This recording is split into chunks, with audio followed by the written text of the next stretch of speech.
Então, basicamente, professor Marco Antônio Villa, o que a gente pode extrair aqui dessa informação é que muita gente que seguia o presidente Jair Bolsonaro nessa tese contrária à vacina foi levada na conversa, não é? Foi convencida por uma mentira, que nem quem propagava a mentira cumpria, não é? Ou seja, dizia, não, veja bem, porque isso, porque aquilo, façam isso, façam aquilo, mas por baixo do pano fazia diferente, né, professor?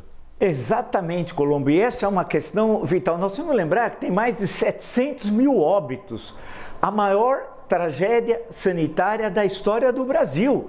Nós não estamos falando de uma mentira, entre aspas, daquelas tantas ao longo da história republicana daqui do Brasil e de outros países. Do Nixon ter mentido sobre o Watergate, que sabia da operação, que estavam lá escutando a reunião do Partido Democrata.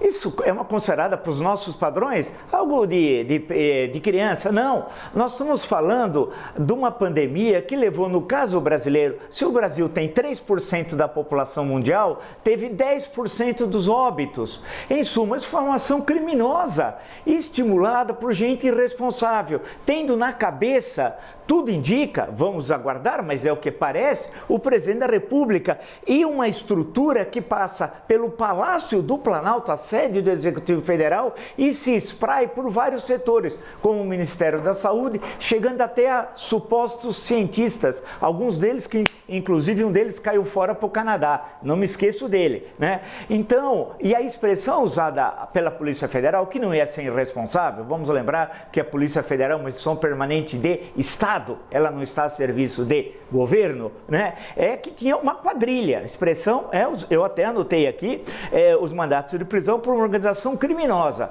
portanto uma quadrilha. E a necessidade, como bem informou o Uribe, no caso de uma prisão preventiva do tenente-coronel, onde que chegamos, hein? Mauro Cid, é porque, em caso de prisão preventiva, você faz para que ele não possa, em liberdade, coagir testemunhas, ele não possa continuar agindo criminosamente e não possa, por fim, destruir provas. Ele ia depor, foi lembrado aqui, mas havia preocupação, presumo, da Polícia Federal, é possível inferir, de que era necessário ir antes que ele pudesse combinar até com futuros depoentes, é possível, né? E documentos que poderiam ter sido destruídos. Vide, por exemplo, onde estão as senhas dos celulares do ex-ministro da Justiça, o Serando Santoro. Diz que ele esqueceu as senhas. Você não esquece a sua, eu não esqueço, ninguém esquece. Ou, na pior das hipóteses, anota, né? Não é nenhum desses casos. Em suma, parece, e aí a situação muda radicalmente, hein?